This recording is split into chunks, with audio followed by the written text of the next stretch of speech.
Well, hello, everyone. Welcome to another episode of Millennial in the Middle. I'm Connor Dehlin. Today, I'm going to be sharing with you an interview that I recently did with Cristina Bolaños.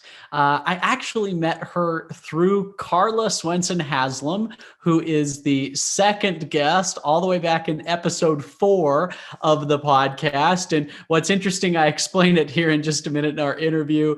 The two of them have never even met, but we connected on social media. And when I saw her story on LinkedIn and her experience, I said, man, I have to have you on the show. To give you just a little preview, she comes from an immigrant family. Her family is from Peru. Her father, as a young man, came to the United States in search of a better life, trying to provide for his family. She lived the first 10 years of her life with her mother and sister in Peru, while her dad was in the United States, sending money back home and trying to provide for them. And at 10 years old, was then taken away from her school, her upbringing, her country, and brought to New Jersey, was taken to the United States to live with her dad. And their family, in a lot of ways, represents the immigrant experience in modern day. And I love some of the stories that she tells, but now she has taken that experience to really have it, lend herself to all sorts of opportunities in her professional career now.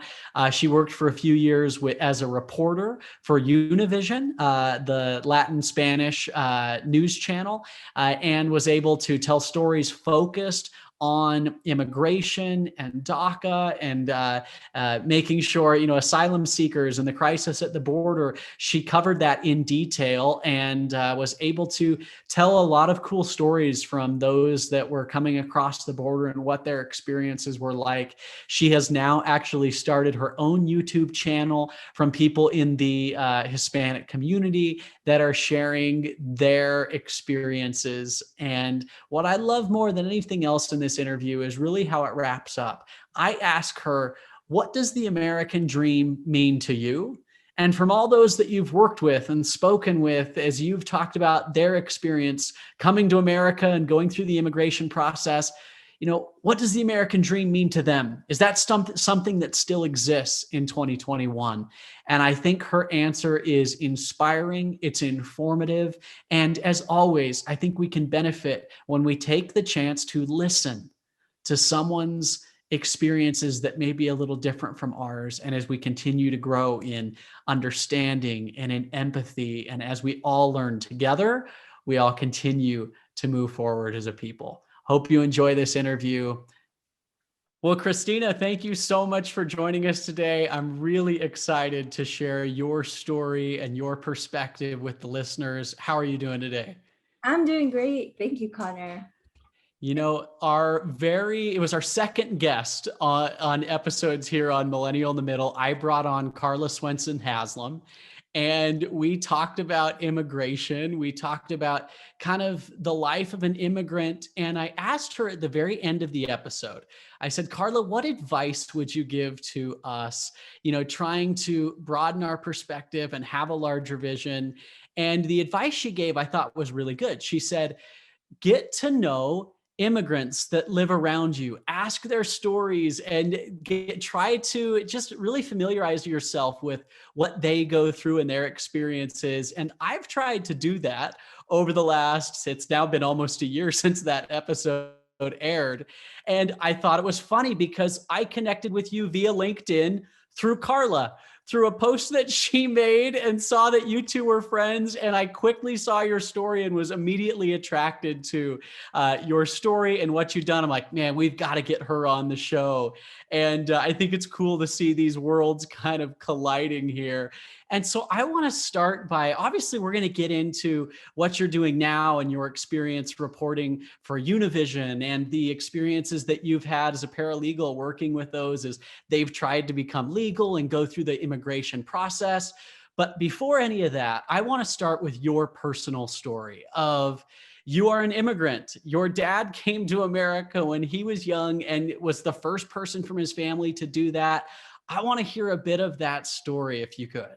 Yes, of course. So it's a long story, but I try to make it short, right? Not to bore people.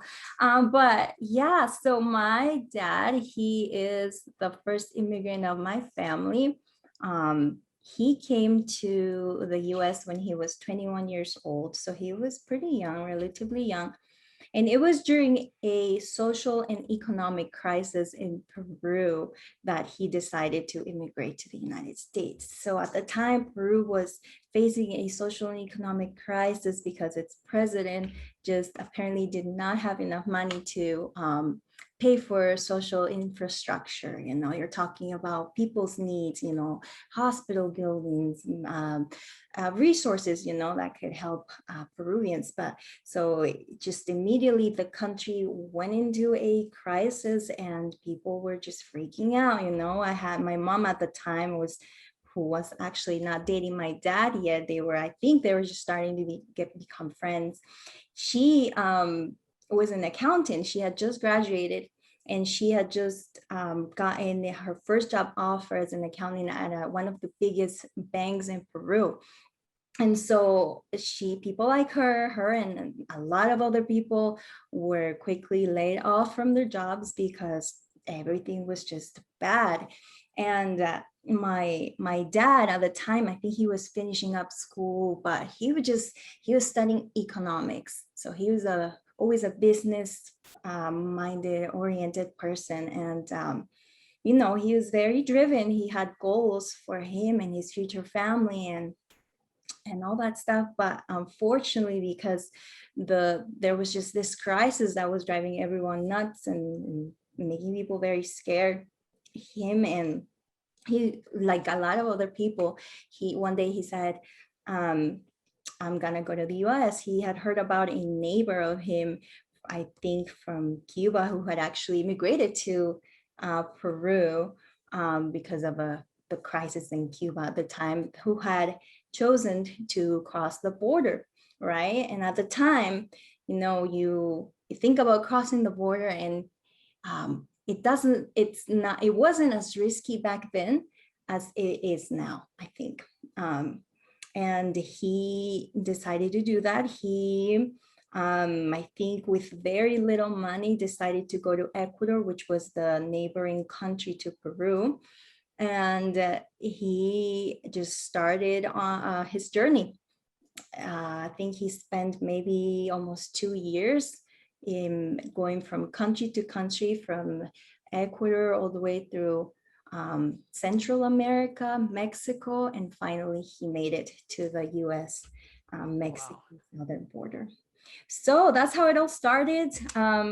He saw a lot of things, and that's one of the things that I really hope that happens to me and my dad. One day I hope to sit down next to him and ask him, hey, like, tell me your whole story, because it's something that I know about and my family knows about, and we know perhaps little experiences that he has gone through, but we don't completely know everything that happened to him. But he did say that he frequently mentions it to us, that he saw a lot of hard things, you know, and it was not only him that went through hard things, but it was the things that he saw were pretty brutal. So but no, I think it's interesting when it comes to, veterans. I've seen the same thing, like a lot of Vietnam veterans, for example. You ask them about their experiences at the war, in the war, they don't like talking about it. They don't like sharing those tough experiences.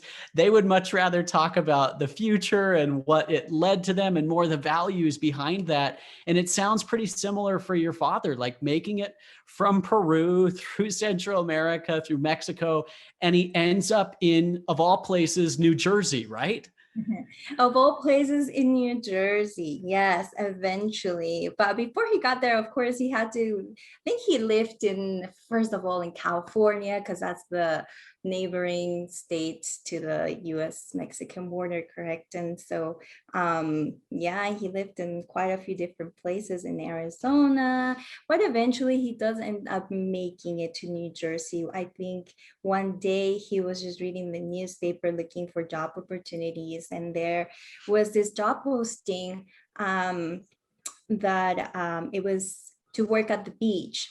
And in central Jersey, right? In the Jersey Uh-huh. Shore area. And he said, okay, let's go. And so he got the job, ends up working there. And now he needs to look for a house, or an apartment, not a house. Because I mean, he could only afford an apartment, even a room, just a room, right? I think he had to sleep on the streets the very first few days. I remember him saying that to me, and even at the beach, and it was hard, And so yeah, he eventually ends up finding that little room where we eventually moved to in the future, And so it just kind of all connects, and it's up happening, but it's a crazy story. Yeah. Now, what really interested me in the story of your father is something that happens pretty frequently when it comes to immigrants. That the father will go to the United States to get a job to make money, but the rest of the family stays home. They don't come with him. And your parents dated long distance for years, and we're not talking one college town to the next. This is Peru to New Jersey. Explain to me what that was like. Man, and it's funny. It's now that we're talking about it, it's just makes me giggle a little bit because it's an unusual thing. Just like you said, sometimes when we're in high school, we're worried that we're gonna be far away from our high school sweethearts or whatever, right?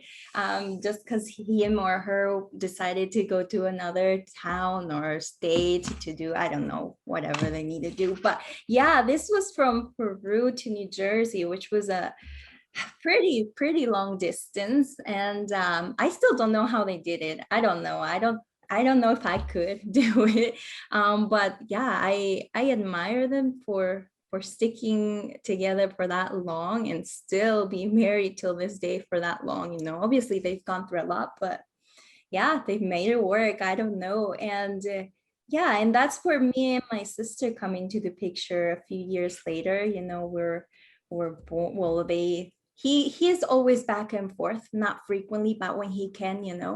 I think there was actually a time where he had to go back to Peru because things weren't really going very well for him in the United States job wise. And so I think that's when he comes back to Peru, and that's when he's able to live with mom, or I guess get to know my mom a bit more, and date her and all that stuff. And so, but yeah, I don't know. I just, like I said, this is everything they've told me, but I just want to know the details, so because it's Sure. very exciting, but also crazy. So you lived the first 10 years of your life without your dad being there. Like, you are living in Peru, your dad is in the US, sending home and providing for the family. But then what clicked to all of a sudden say, okay, everybody come to America? Yeah, exactly. It was just, I remember I was 10 and I was going to elementary school in Peru, and I had just changed schools. I had gone to this one school that was just around the corner from my house in Trujillo, Peru, where I'm from, for maybe 9 years. Yeah. So I remember doing preschool, kindergarten, and elementary school. And then one day my mom says, okay, we're just gonna transfer you and your sister to another school that's better, I guess, and better education. And I remember, having to leave my friends, and it was really hard. And I had just gotten used to my friends who just lived right around the corner from me, and we did everything together. And having to leave that for another school, and I needed to know new people, get to know new people, make new friends. And I remember halfway through the school year getting a call from the principal, and her saying that she needed to see me in the office. And it was my mom who said, so it was my mom that had just, I think she had just gotten to the school at that moment, and to pick me and my sister up. And I was really confused. I was like, what's going on here? And my mom says, okay. And then that's when she starts explaining to me. And I was just a 10-year-old kid, and she always says that I handled it pretty well, but I don't know. I remember crying a lot.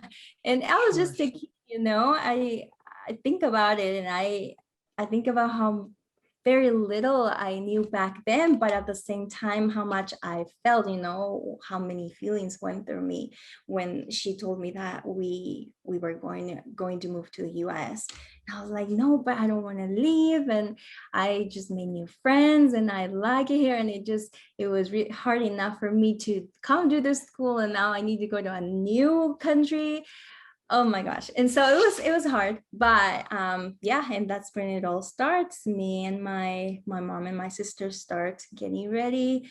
We leave school and we only have a couple days to and then in the meantime, my dad was flying to Peru.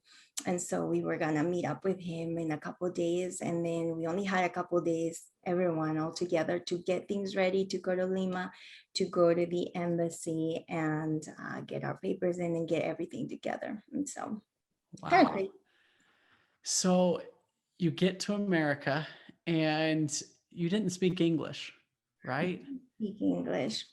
Tell Not me, I cannot even imagine what that must have been like as a 10-year-old, being ripped out of your home, your school, like you just said, a couple days notice. All of a sudden you're sitting in an embassy in Peru, and then you find yourself in your new life in New Jersey with this little family unit of 4. What was that transition like? it was it was crazy. I think, and now that I look back, I think that was my biggest challenge. At first, learning English and trying to communicate with people, because I was a very, very social child. I still remember walking into my 5th grade classroom all excited, feeling all these things, excitement, but also a bit of fear. And first day was great. You walk in and you have this nice, sweet teacher and this really cool kids there and assistants that are all willing to help me, and first days are nice, I guess. That's when you kind of get to know each other, introduce yourself to each other and all that stuff. But I remember as time goes by, I start to feel sad, because here I am, Cristina Bolaños, coming from Trujillo, Peru, which is completely different from America or New Jersey, New Jersey, USA. And I was that very social, I guess, not to brag about myself, but I was that popular kid, in her class, who was always first, have the best grades, loved to dance, and did sports and all that stuff. And then when I get to my 5th grade classroom or my new school in Point Pleasant, New Jersey, I'm just not that kid anymore. And so I think that was hard. That was a shock. I remember a couple of times just not wanting to go to recess for a small period of time, and just wanting to stay inside my classroom and sit there and just put my head down, because I was feeling all these things. I didn't have friends and I could not communicate. That was the hardest thing. Like I said, could not communicate. Yeah.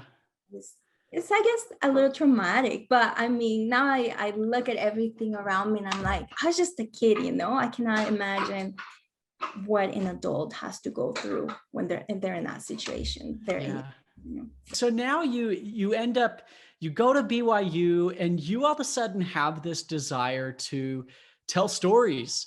You told me that, you major in Latin American history, where you wanted to connect with your culture and you wanted to tell stories. And this, to me, I think is really one of the things I find the most fascinating with what you've done, is what you've been able to do with Univision and in connecting with people in the United States of Latin descent or of Latin culture or Spanish speakers. What has that been like? That has been just amazing. If I could tell you that maybe 7 years ago, 8 years ago, I would not imagine that my life would be that way, or turn out that way. And again, there's a reason for everything. I think that's definitely has been God's guidance, God guiding me throughout it all, you know. And so yeah, so I get back from my mission, and then I actually towards the end of my mission, one day I said, I think I want to pursue journalism.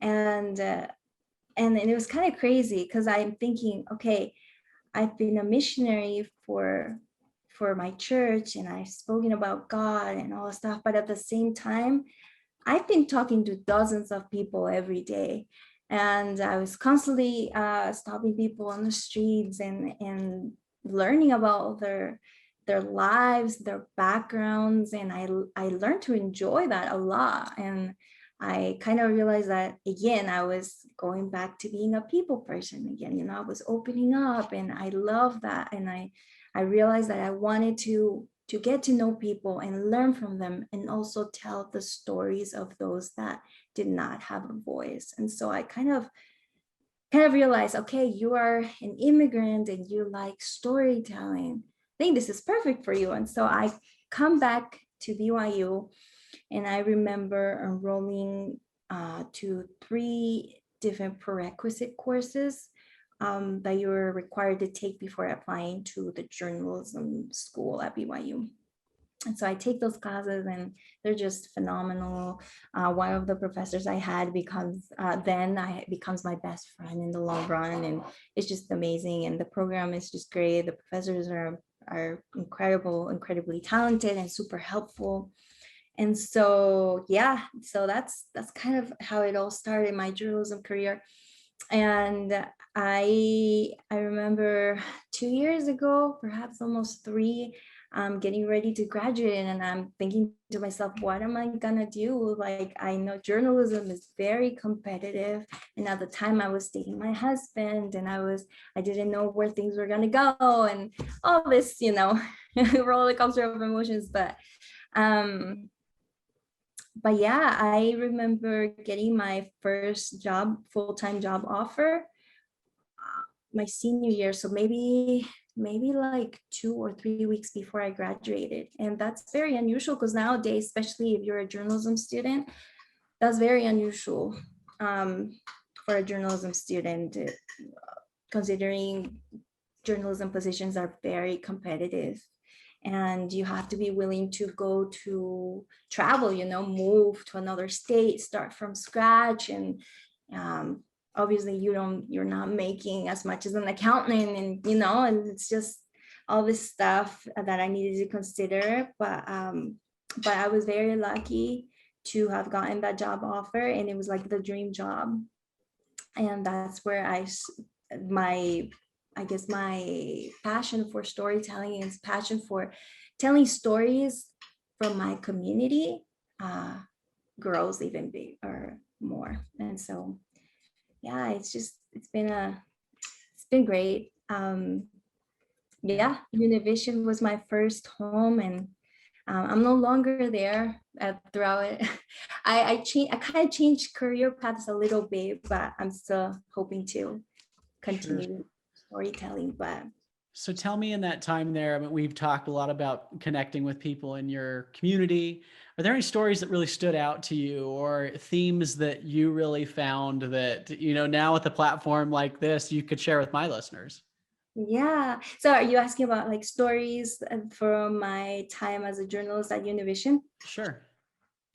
Oh, so I definitely, as a journalist for Univision, I needed to I wasn't, how can I put this, as the stories that I was able to tell were kind of limited in comparison to a normal journalist that works for a English speaking news station here in the US, right?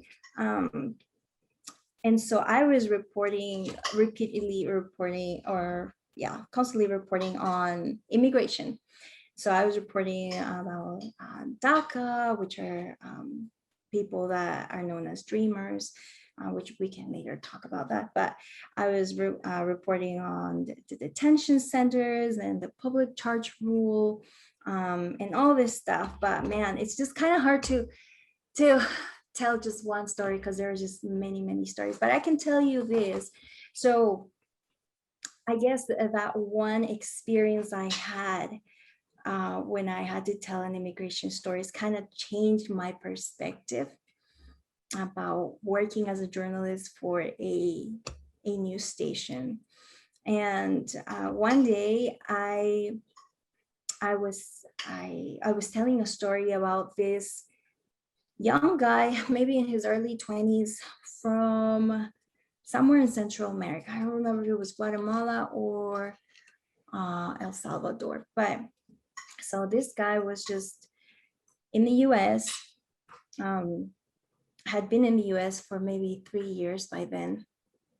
He had left his native country because the gangs, the Mara Salvatruchas, which are is the largest gang in Central America, were going after him, were threatening him.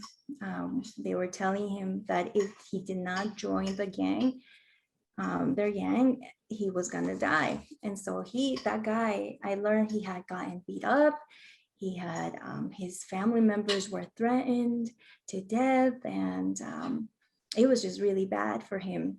And so it was him and his lawyer, one of the best known or most known lawyers here in Utah, immigration lawyers, that I was able to interview, and I was able to go to one of his court hearings where the judge would decide if he was gonna stay in the US or he was gonna be brought back to his native country in Central America.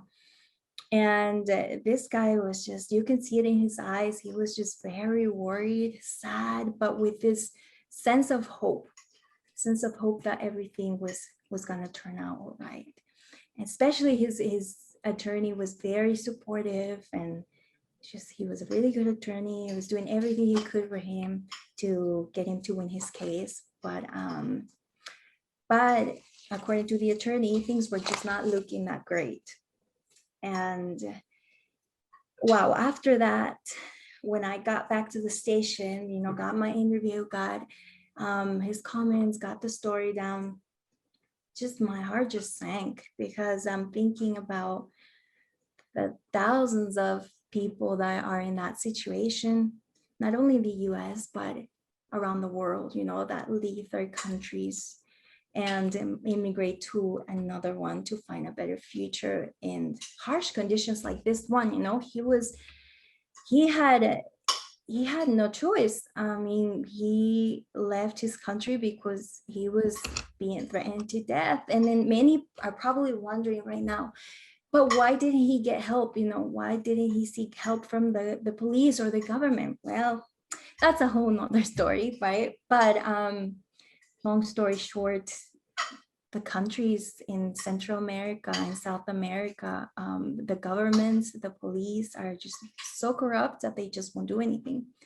And so even if this young guy had sought help and had tried to get help from political figures or the police, they wouldn't help him because they were connected to those gang members, those gangs. And so yeah, here he was, and it's kind of like not traumatic, but it was a very shocking experience for me, which that's when I decided, okay, I love telling these stories for my immigrant brothers and sisters, my immigrant community, but I need to do a lot more.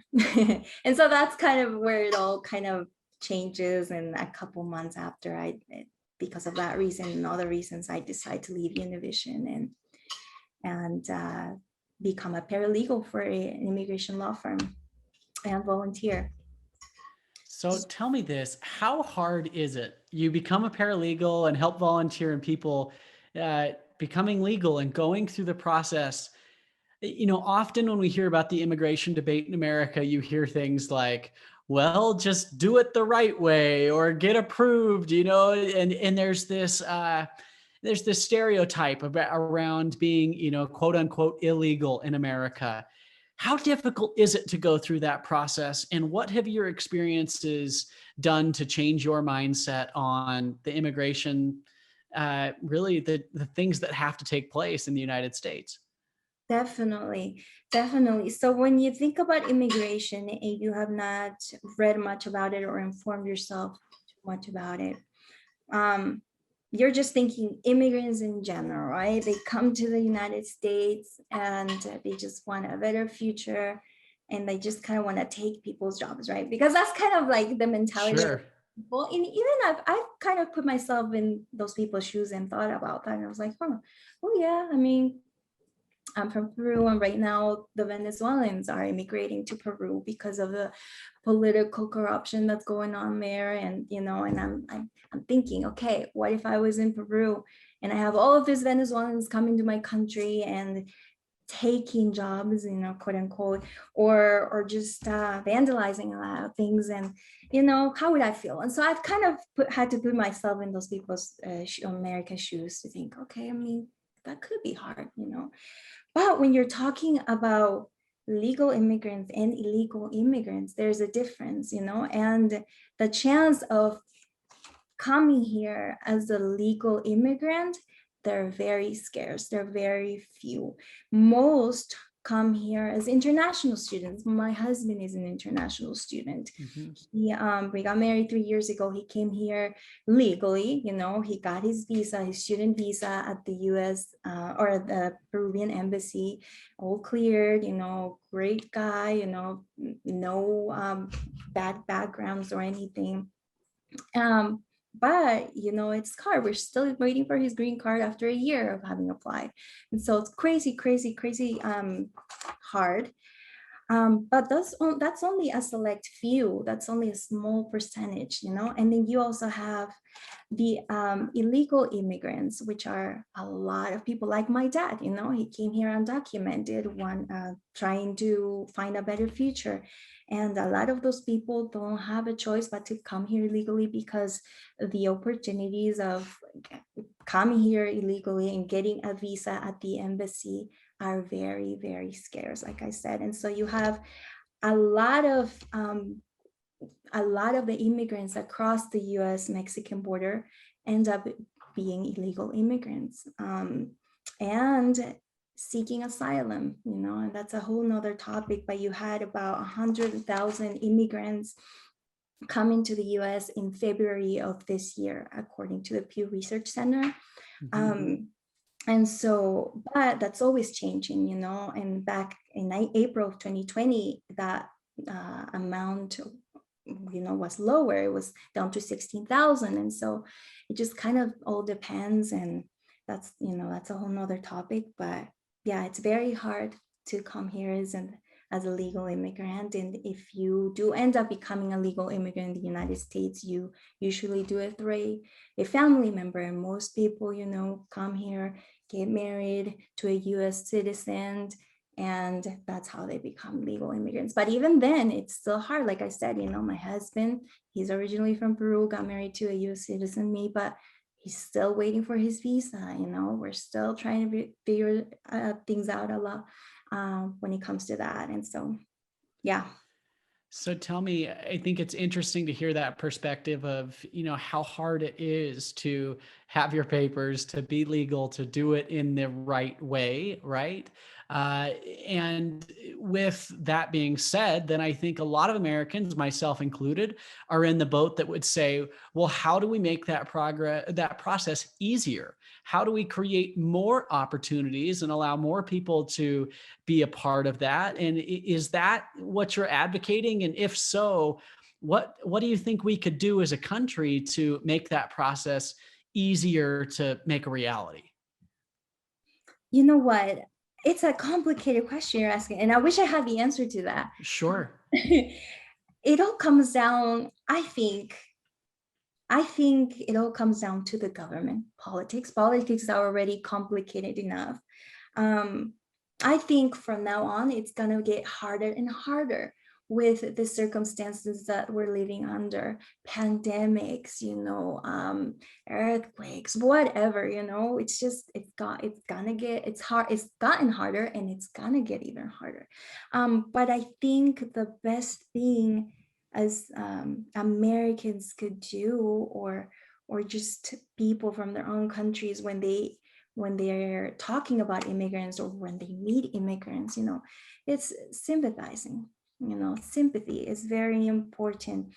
um I think if it wasn't for my religion, for my faith in God, and having Jesus Christ as an example, I would not, I think, be where I am right now, advocating or trying to advocate for immigrants. Because it's easy to just kind of look at yourself and advocate for yourself, right? Try to find Sure. those needs for yourself and take care of yourself first, and it's very important. Don't get me wrong. Self-care is very important, but there is time that you can make to learn about other people's backgrounds, stories, why they're here, why they decided to leave their countries. You have this young man from Central America, like I was saying, escaping from bad people, and that wanted to harm him and his family and wanted to kill him. It was a matter of life or death for him. And so I think it's very important that we take a moment to, there's tons of resources out there. Of course, it's very important that you find trusted sources, right? Verify your sources, but it's very important to start reading about it, start educating yourself about immigration, start educating yourself about Latin America, I would say. And that's one of the reasons why I wanted to double major in journalism and Latin American studies, because I am from Peru, but I did not have the knowledge of how politics work in Latin America. And unfortunately, politics in Latin America, or governments in Latin America, are just corrupt to the point where they're willing to sell their people for money. And so I think it's very important to kind of know, okay, what kind of groups are coming, what kind of immigrant groups are coming to the US. You have the families, you have the unaccompanied children that are crossing the border, that are being sent by their parents to the US through the borders by coyotes. Coyotes are smuggling them. And then you also have the single adults, usually Mexican men leaving their countries to immigrate to the United States, looking for a better future for their families, their spouses, their children. So it's very important to kind of understand how it all works, and most importantly, sit down and listen to an immigrant, befriend an immigrant, and try to see them as Jesus would. And so even if you're a believer or not, treat them with kindness. Yeah. I think that's a great perspective. I think it's true in almost everything we talk about and do on this podcast, of the power of empathy and listening to each other and seeking to understand from others' points of view.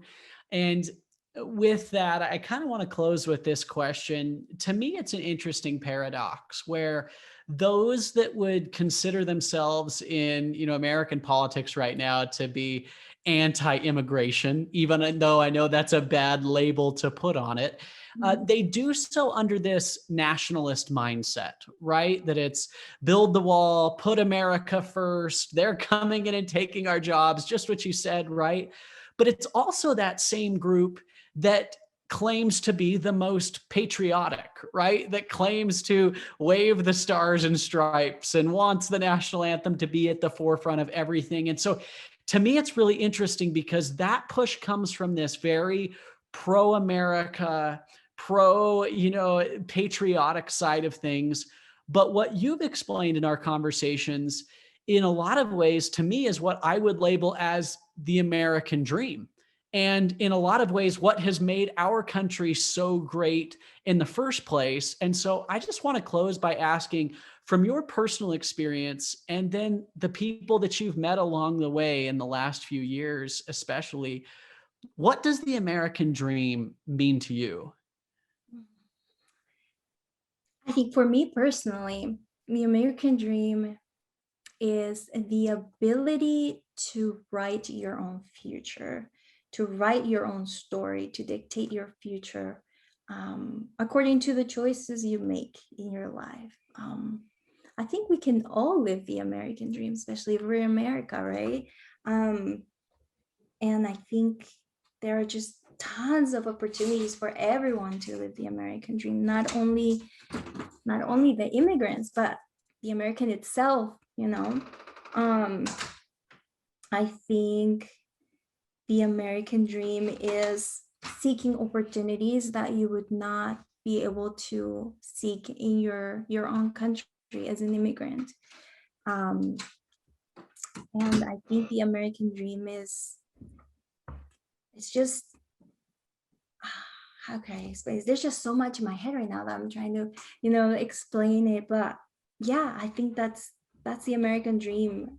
Living your life as happy as possible. Obviously, you're gonna encounter challenges throughout the way, but living your life with hope, hoping that there's a better tomorrow.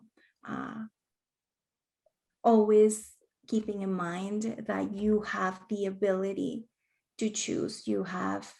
It's all on you, right? To make the best choices possible for you, and also your brothers and sisters, your fellow citizens, right? Because I think that's part of the prize that comes with the American dream. If you're an American, you're coming here to America, to the US, to not only find these great opportunities for yourself and for your families, but to also give back, right, to your community, give back to the United States, which is an amazing country, a wonderful country. And so I think that's what the American dream is for many of us immigrants. We come here with that perspective in mind, not only to gain, but to give back. I love that. I think that was very, very well said. I love the very first line when you said the ability to write your own future. And I think a lot of us as Americans take that for granted because it's something that we just know is a part of, being an American. It's a part of living in this country. And no wonder why people from all over the world want to take part in that. They want to feel a part of that. And our country was founded upon immigrants and has for hundreds of years. And, to me, I've really thought a lot about the question lately of like, well, what is it that makes America so great? What is it that makes our country unique? And I think, people like your dad and bringing you and now the generations to follow from your dad, that only makes us as a country, speaking of the US here, better. And, so whatever we can do to try to do it still in a responsible way, but to make it easier for those achievers and those that want to take part in that American dream to do it like we did. It's something I'm in support of. And I'm definitely in support of these types of conversations to open up, to listen to each other. Thank you so much for sharing your story. And for those of you listening at home, feel free, if you want to share your stories, we have a new voicemail hotline for the podcast now, so people can call in and leave their thoughts. I'd love to hear your thoughts on this topic, or if you have questions for Cristina, I can pass those along to her as well. Anything you want to say in closing, Cristina? No, I just want to say thank you, and thank you for deciding to sit down and listen to my story and also listen to other people's stories.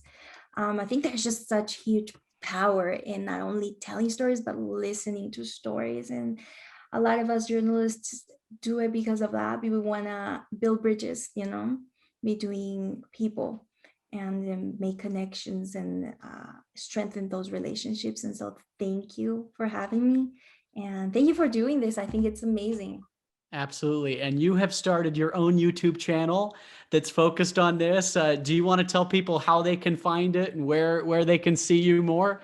Yeah. So yeah, I started my own YouTube channel just a couple of weeks ago, and it's I'm kind of doing something like you, similar. I did not copy you, I promise. But but yes, I think podcasting is very popular nowadays, and it's a great way to, like I said, build relationships, to strengthen relationships with people, and inform others. And so yeah, I started a YouTube channel, me and my husband, where we're telling stories of people that have amazing and incredible lives and backgrounds, and it's just more of like an inspirational project that we want to inspire people through their stories, and it's very new. We're hoping to keep building some content and keep finding those amazing people with admiring backgrounds. And so yeah, so hopefully, Awesome. yeah, So they just search Cristina Bolaños on YouTube, correct? just yeah, it's just Cristina Bolaños under my name, so if you want to take a look, you're welcome to. Perfect. Go do it. Well, I appreciate you coming on. Thank you, everyone, for listening. And until next time, clowns to the left me, jokers to the right. Here I am, stuck in the middle with you. See you next time. Thanks, Cristina.